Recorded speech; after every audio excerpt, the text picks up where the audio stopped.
गुजरात द्वारा सम्राट संस्कृति म्यूजियम का किया उद्घाटन, जैन धर्म की ऐतिहासिक सांस्कृतिक विरासत की प्रदर्शनी का किया अवलोकन। भाजपा प्रदेश महिला मोर्चा की कार्यकारिणी की घोषणा, विभिन्न पदों पर 48 नामों की सूची जारी, प्रदेश अध्यक्ष राठी राठौड़ ने जारी की लिस्ट। आरबीएसई 12वीं बोर्ड का रिजल्ट जारी, शिक्षा मंत्री मदन दिलावर ने तीनों संकाय के परिणाम किए जारी। वाणिज्य का 93.64, विज्ञान का 93.24 और कला का 97.54% रहा परिणाम। करौली के टोडाभीम में आज दूसरे दिन भी बाजार रहे बंद, पालिका वार्ड सीमांकन के में अनियमितताओं का है आरोप, मुख्य चौराहे पर लगातार जारी है प्रदर्शन। बिहार के नालंदा में शीतलाष्टमी मंदिर में भगदड़, 8 की मौत, 6 से ज्यादा घायल, क्षेत्र के आखिरी मंगलवार को श्रद्धालुओं की भीड़ उमड़ी।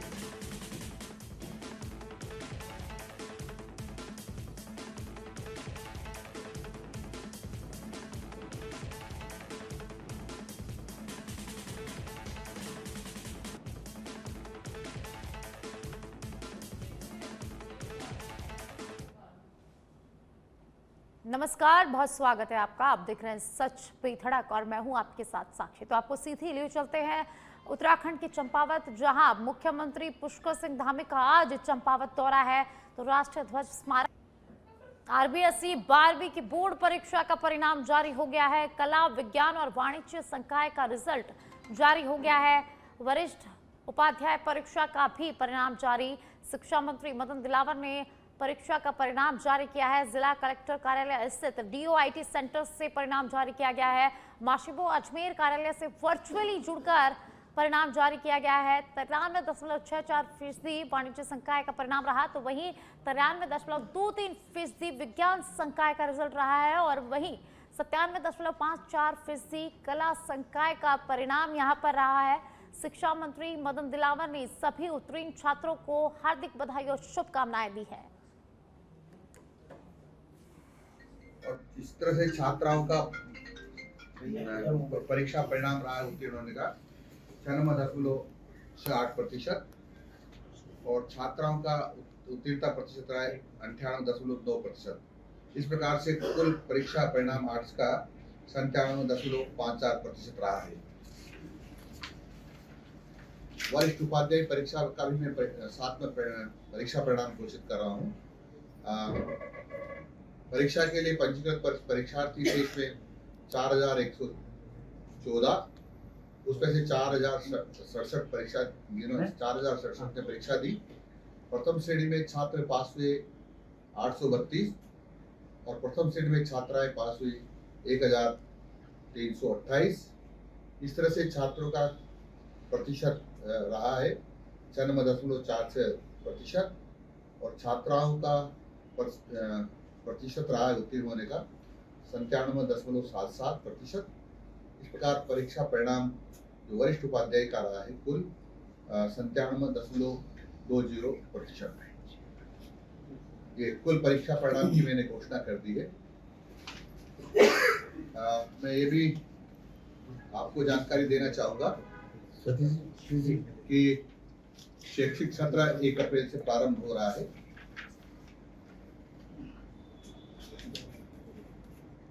और इसलिए सभी शिक्षा विभाग के अधिकारी शिक्षकों को हमने निर्देश दिए हैं कि नामांकन में वृद्धि करें। इसलिए 1 अप्रैल से ही प्रवेश उत्सव प्रारंभ हो गया है।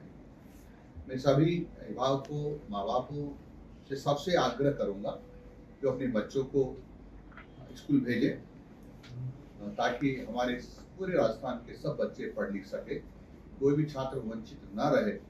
ऐसा शिक्षा विभाग का भी प्रयास रहेगा और अभिभावकों का, माँ बाप का भी प्रयास रहना चाहिए कि कोई भी छात्र शिक्षा से वंचित न हो। परीक्षा परिणाम में निरंतर सुधार हो रहा है और इसके लिए हमने 10वीं का परीक्षा परिणाम 24 मार्च को ही घोषित कर दिया था। ये मेरी जानकारी के अनुसार आज़ादी के बाद का पहला वर्ष है जब मार्च के महीने में 10वीं बोर्ड की परीक्षा और 12वीं बोर्ड की परीक्षा का परीक्षा परिणाम घोषित हो गया है। रीचेकिंग छात्र पिछली बार हमने जोधपुर के शिवगढ़ से बड़ी खबर है, जहां सोमेश्वर सरकारी विद्यालय में पढ़ने वाले किसान के बेटे ने शानदार प्रदर्शन कर क्षेत्र का नाम रोशन किया है। सोमेश्वर के राजकीय पीएम श्री सीनियर स्कूल के छात्र प्रकाश चौहान ने 12वीं कला वर्ग में 92.80% अंक हासिल किए हैं। प्रकाश चौहान अपने मामा के मार्गदर्शन में लगातार कड़ी मेहनत कर रहे हैं। प्रकाश ने सच पे धड़क से बातचीत में बताया कि उनका सपना आईपीएस बनकर अपने क्षेत्र का नाम और ऊंचा करना है। तो सरकारी विद्यालय में किसान के बेटे ने नाम रोशन किया है। और अब खबर जयपुर से है, जहां भाजपा प्रदेश महिला मोर्चा की कार्यकारिणी की घोषणा हो गई है। महिला मोर्चा के विभिन्न पदों पर 48 नामों की सूची जारी कर दी गई है। महिला प्रदेश उपाध्यक्ष, प्रदेश महामंत्री, प्रदेश मंत्री सहित विभिन्न पदों पर नामों की घोषणा कर दी गई है। महिला मोर्चा प्रदेशाध्यक्ष राखी राठौड़ ने सूची जारी की है। तो भाजपा प्रदेशाध्यक्ष मदन राठौड़ के निर्देशानुसार कार्यकारिणी घोषित की गई है। डिप्टी सीएम दिया कुमारी ने सभी नवनियुक्त पदाधिकारियों को शुभकामनाएं दी। तो भाजपा प्रदेश महिला मोर्चा की कार्यकारिणी की घोषणा, महिला मोर्चा के विभिन्न पदों पर 48 नामों की सूची जारी कर दी गई है। तो महिला मोर्चा प्रदेशाध्यक्ष राखी राठौड़ ने सूची जारी की है। तो प्रदेशाध्यक्ष मदन राठौड़ के निर्देशानुसार कार्यकारिणी की घोषणा की गई है। इसी के साथ डिप्टी सीएम दिया कुमारी ने सभी नवनियुक्त पदाधिकारियों को शुभकामनाएं दी। और अब खबर बांसवाड़ा से है, जहां बांसवाड़ा उदयपुर रोड पर मंगलवार को एक भीषण सड़क हादसे में 2 युवकों की दर्दनाक मौत हो गई है। जानकारी के अनुसार मोतिरा गांव निवासी लाला पिता रावजी और दीपक बाइक पर सवार होकर रोजगार के लिए बांसवाड़ा आ रहे थे। इसी दौरान साई सुंदर वाटिका के पास तेज रफ्तार डंपर ने उनकी बाइक को जोरदार टक्कर मार दी। ये टक्कर इतनी भीषण थी कि दोनों युवकों ने मौके पर ही दम तोड़ दिया। हादसे की सूचना मिलते ही कोतवाली थाना पुलिस मौके पर पहुंचे और स्थिति को संभाला। पुलिस ने शवों को कब्जे में लेकर जिला अस्पताल के मोर्चरी में रखवा दिया है।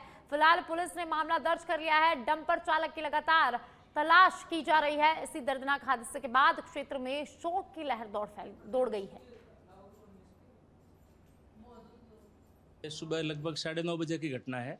साई सुंदर वाटिका के सामने एक मोटरसाइकिल के पीछे से डंपर ने टक्कर मार दी, जिससे मोटरसाइकिल पर सवार दोनों युवक नीचे गिर गए, जिन्हें अस्पताल में लाए तो मृत घोषित कर दिया। डंपर को डिटेन करके सुरक्षित रखवाया है तथा दोनों की लाश को भी मोर्चरी में।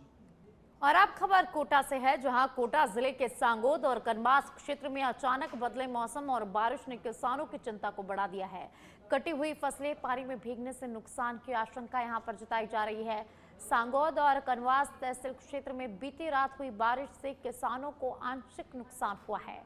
खेतों में कटी पड़ी सरसों, लहसुन और धनिया की फसल पानी में भीग गई है। किसानों का कहना है कि विशेष रूप से धनिया के भीगने से उसके काला पड़ने की संभावनाएं बढ़ जाती है, जिससे मंडी में उचित भाव नहीं मिल पाता। बारिश के कारण फसल को सुखाकर तैयार करने में अब कुछ और दिनों का इंतजार करना पड़ेगा, जिससे किसानों की चिंता यहां पर और बढ़ गई है।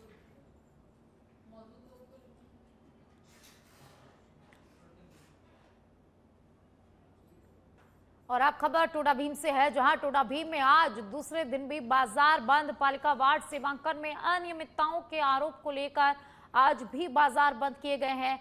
मुख्य चौराहे पर विरोध प्रदर्शन लगातार जारी है। सीमांकन के बाद से ही लगातार यहां पर विरोध किया जा रहा है और आज दूसरे दिन भी टोडा भीम का बाजार पूरी तरह से बंद रखा गया है। तो आपको बता दें कि कल भी टोडा भीम में पूरे दिन बाजार बंद था और आज बाजार बंद का दूसरा दिन है। नगर पालिका के सीमांकन में अनियमितताओं के आरोप को लेकर लगातार विरोध प्रदर्शन किया जा रहा है। मुख्य चौराहे पर लोगों का विरोध प्रदर्शन लगातार जारी है।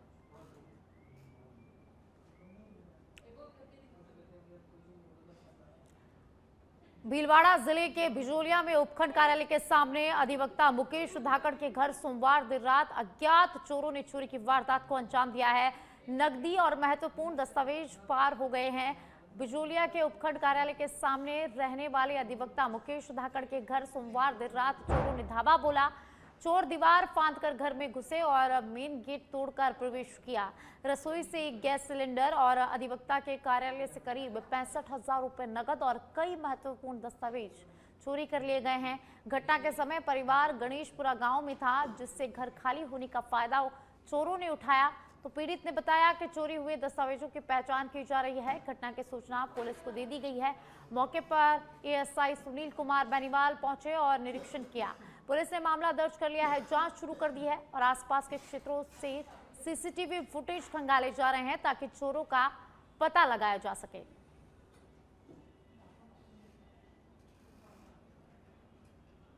और अब खबर मध्य प्रदेश से है, जहां दतिया में कोतवाली थाना क्षेत्र के सेवड़ा चुंगी में बड़ी घटना सामने आई। भाजपा पार्षद कल्लू कुशवाहा को अज्ञात हमलावरों ने सिर में गोली मारकर मौके पर ही मौत के घाट उतार दिया है। सूत्रों के अनुसार पार्षद सुबह संकट मोचन मंदिर के दर्शन कर घर लौट रहे थे और तभी अचानक उनकी हत्या कर दी गई। घटना की सूचना मिलते ही कोतवाली पुलिस और एसडीओपी भारी पुलिस बल के साथ मौके पर पहुंचे और मामले की जांच में जुट गए हैं। हमलावर घटना के बाद फरार हो गए हैं और पुलिस उनके सुराग तलाशने में जुटी हुई है।